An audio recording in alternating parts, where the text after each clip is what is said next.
Мен азыр суук тийип ооруп атамын. Ошондуктан вирустар деген темадагы ролик эң ылайыктуу болуп жатат. Учу чоңураак карандаштабайын. Вирус же вирустар деп жазайын. Вирустар дүйнөдө эң таң калыштуу жандыктар. Себеби алар жансыз объекттер жана жандуу организмдердин ортосунда болушат. Мисалы, адам же болбосо башка тирүү организм бир нече өзгөчөлүк касиеттерге ээ болушат. Ал туулат, чоңойот, ар дайым өзгөрүп турат. Балким жылат же жылбайт, бирок заттарды метаболизациялайт. Ал көбөйөт, андан кийин өлөт. Жандуу нерселерге көптөгөн объектилер кирет, мисалы биз адамдар. Жандуу нерселерге бактериялар, өсүмдүктөр. Мен квалификациясын берип жатам. Бирок биз оңой эле жандуу жаратылыш экенин билебиз. Бирок вирустар жөнөкөй эле белоктун ичиндеги генетикалык маалыматтын жыйындысы. Ал белоктун капсуласынын ичинде жайгашкан. Аны мен азыр тартам. Генетикалык маалымат ар кандай формада болот. Бул РНК, ДНК болушу мүмкүн. Алар бир спиралдуу РНК же болбосо эки спиралдуу ДНК болот. Кээ бир учурда бир спиралдуу молекуланы ОЭЦ деп белгиленет. Бул бир спиралдуу РНКнын белгилениши. Эки спиралдуунун жанына ДЦ деп белгилеп кетишет. Бирок баары бир эле вирустар бир өзгөчө генетикалык маалымат. Ал ар кандай формада болот. Нуклеин кислотасы же бир спиралдуу же эки спиралдуу РНК же болбосо бир спиралдуу же эки спиралдуу ДНК. Алар белоктуу структуранын ичинде жайгашат. Аны капсид деп атайбыз. Вирус икосаэдр деген классикалык көрсөтмө болуп эсептелет. Аны тартып көрөлү. Бардык эле вирустар ушундай боло беришпейт. Миңден ашык вирустардын типтери болот. Баарын жалпы карап көрөлү, вирустар кандай болорун. Кантип пайда болорун, кантип көбөйгөнүн билип алалы. Ушулар тууралуу кененирээк карап көрөлү. Менин оюмча вирустардын көбөйүү жолдору ар түрлүү. Ооба, ар түрлүү. Вирустардын баардыгы белоктун капсидасынан турушат. Көптөгөн кичинекей белоктордон жаралышат. Алардын ичтеринде ДНК жана РНК генетикалык материал болот. Алардын генетикалык материалдарын мен тартып көрөйүн. Белоктун баары тунук болушпайт, бирок болсо да ичинен генетикалык материалдарды көрсө болот. Ушул объект тирүү объекти деген суроо пайда болуп жатат. Ал такыр эле жансызбы деген ой болот. Вирус өчпөйт, өрчүбөйт, метаболяцияга дуушар болбойт. Ичинде жайгашкан генетикалык материалдар жөн эле столдо жаткан китептей эле жүрөт. Ал эчтекени өзгөртпөйт. Ушул жерде суроолор пайда болот. Вирусту молекуланын тобу деп карасак, жандуу жаратылыш менен окшоштугу болбой калат. Вирус жандуу жаратылыштай болуп калат. Эгерде жандуу жаратылыш менен контактка киргенде вирус кантип иштейт? Вирустун клеткага жабышканы классикалык мисал. Аны кичирээк кылып тартып коелу. Бул биздин вирусубуз. Аны кичине 6 бурчтук кылып тарталы. Ал клеткага жабышып алышы мүмкүн. Клеткада ар кандай типте болушу мүмкүн. Бактериялык, өсүмдүк клеткасы, адамдын клеткасы. Мен клетканы тартып алам. Алар вируска караганда чоң болот. Эгерде клетканын мембранасы ийилчек болсо, вирус ичине кирип кетет. Ошентип мембрана ийилчек болсо, вирус ичине кирет. Вирус кээ бир учурда жуурулушуп кетет. Муну тереңдетип карабайбыз. Кээ бир учурда вирус мембрана болушу мүмкүн. Ананыраак вируста кайдан мембрана болорун токтолобуз. Вирус мындай мембраналуу болушу мүмкүн. Ал капсидтин тегерегинде болот. Ушул эки мембрана бири-бири менен кошулганда вирус клетканын ичине кирип кетүүсү мүмкүн. Бул биринчи жол, экинчи жол болушу мүмкүн. Алар экөө окшош болушу мүмкүн эмес. Экинчи жолдо вирус клетканы көндүрүп, себеби вирустун үстүндө боёктук рецепторлор болушу мүмкүн. Ушул вируска кирүү жолу Троян жылкысынын тарыхына окшоп кетет. Клетка вирустун киришин каалабайт. Ал клетканы башка бөлүкчө эмес экенине көндүрүш керек. Вирус кантип иштегенине арнап көптөгөн ролик тартса болот эле. Ошону менен бирге изилдөөлөр болуп жатат. Кээ бир учурда вирус клетка аркылуу сиңирилип кетет. Ал аны сугунуп кетүүгө даяр бөлүкчө экен деп ойлойт. Клетка вирусту курчап алат. бул жактар бири бири менен кошулат, вирусту клетка сиңирет. Бул процесс эндоцитоз деп аталат. Бул вирустун ичке кирүүсүнүн бир механизми. Клеткага кирүү оордук кылса, бактерияныкындай болуп, чел кабыгы катуу болушу мүмкүн. Муну өзүнчө тартып көрөлү.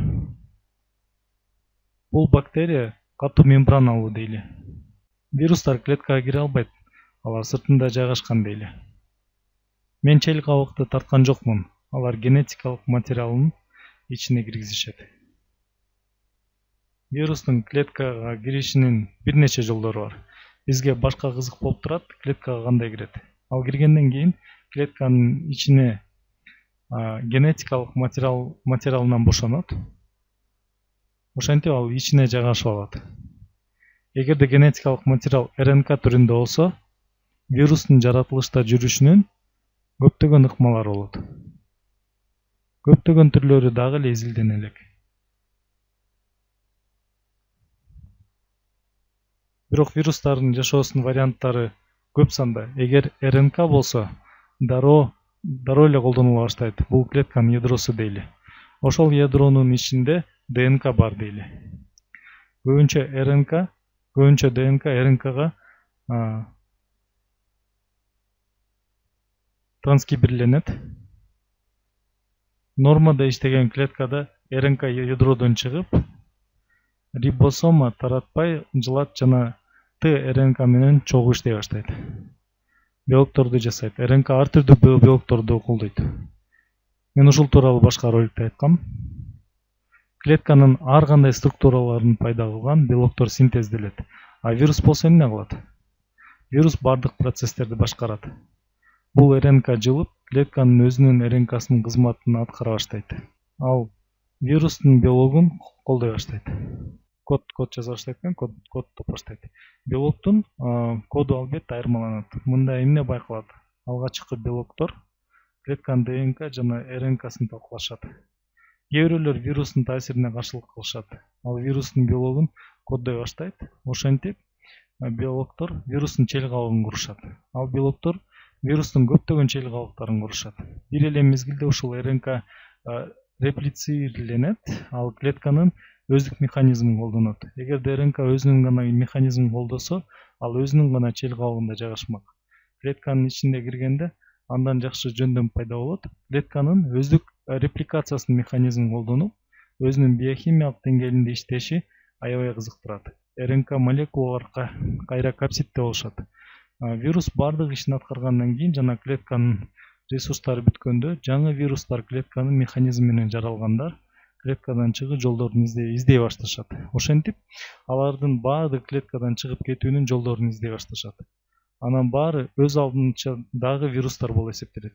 Мен кээ бирде деген терминди колдонбойм. Себеби биз баардык вирустун типтерин табай элекпиз. Вирустардын саны аябай көбөйгөндө бир ыкманы колдонсо болот.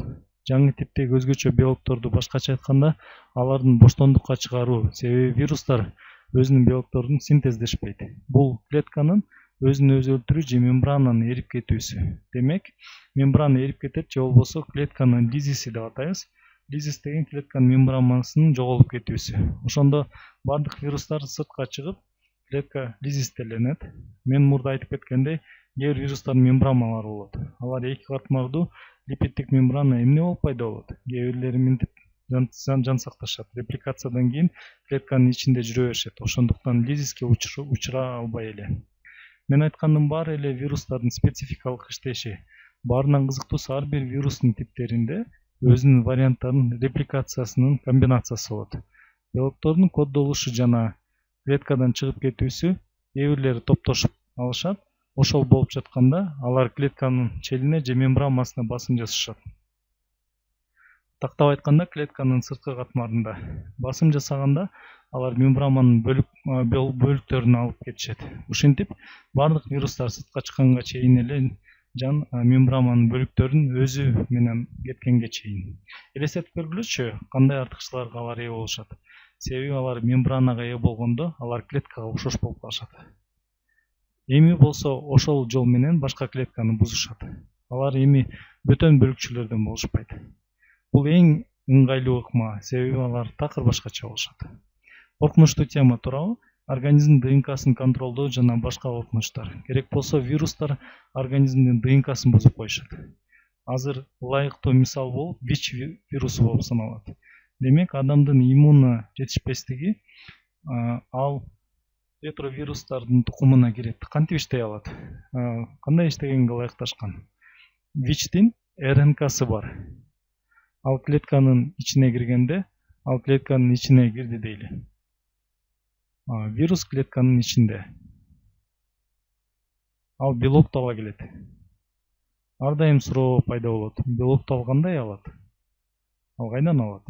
Мунун баары башка клеткалардан. Ал башка клеткалардын рибосомаларынын жана аминокислоталарын колдонот. Андан тышкары өзүн курууга гана эмес, нуклеин кислотасын да колдонот. Анын курамына кирген бардык белоктор мурда башка клеткаларга таандык болушкан. Вирус менен клеткага транскриптаза белогу да кирип алат. Ал РНК вирусу РНКдан ДНКга деп. Тескери транскриптаза ачылганда бул процесс ДНКдан РНКга өтөт деп ойлошкон. Бирок бул ачылыш такыр башкача экени далилденди. Бул фермент РНКдан ДНКга коддолот. Баары ойдогудай болсо вирус ДНКнын кожоюн клеткасын ДНКсына киргизет. ДНК башка ДНК менен биригет. Сары менен кожоюн клетканын ДНКсын белгилейли. Бул болсо клетканын ядросу. Ошентип вирустун ДНКсы жабыркаган клетканын генетикалык материалы менен биригишет. Бактерияларга ролик жасаганда мен ар бир адамдын клеткасына 20 бактериясы туш болот. Алар биз менен чогуу жашашат, бизге пайда келтиришет. Биздин организмдин 10%-ын түзүшөт. Бактериялар бизге зыян келтирбей эле, бирок ретровирустар биздин генетикалык түзүлүшүбүздү алмаштырып атышат. Мен болсо гендерим менен сыймыктанам, себеби алар менин мендигимди аныкташат. Ошол бактериялар менин генетикалык өзгөчөлүгүмдү бузуп атышпайбы? ДНКнын РНКга жана белокко өтүш табигый процесс болгондуктан вирустун белокторунун керектөөсүн коддогону жыйынтык. Кээ бир учурда алар тынч абалда болуп эч кандай иш аткарышпайт. Кээ бирде процессти баштаган механизм иштеп кетсе, алар тез эле кайра жаралып, сандары көбөйүп кетишет. Бирок алар өзү менен өзү көбөйүп, организмдин клеткаларынын ДНКсын колдонушат.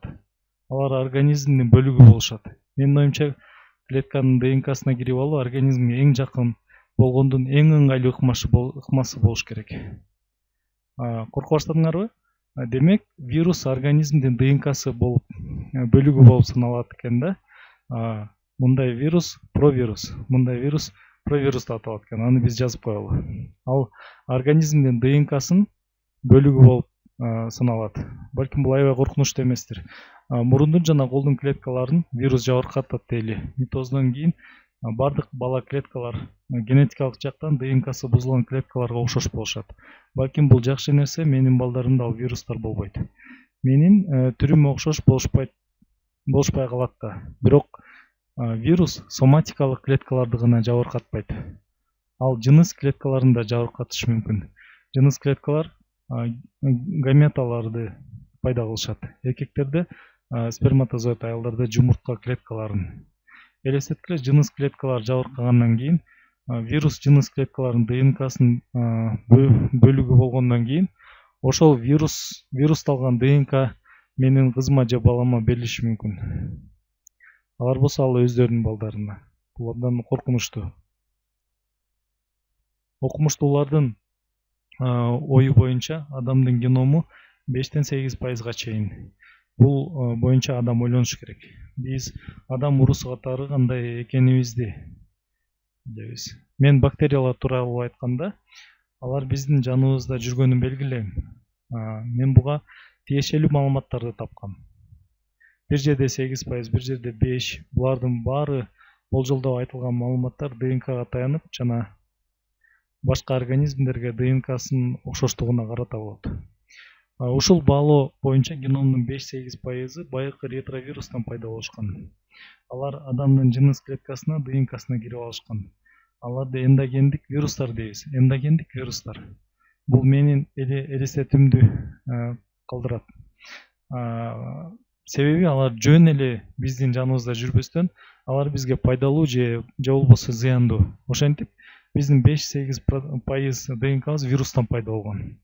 Ушул биздин генетикалык өзгөчөлүгүбүздү далилдейт. Себеби вирустар бир нерсени өзгөртөт. Мен ДНКнын горизонталдык жылуусун эске алып жатам. Силер элестеткиле.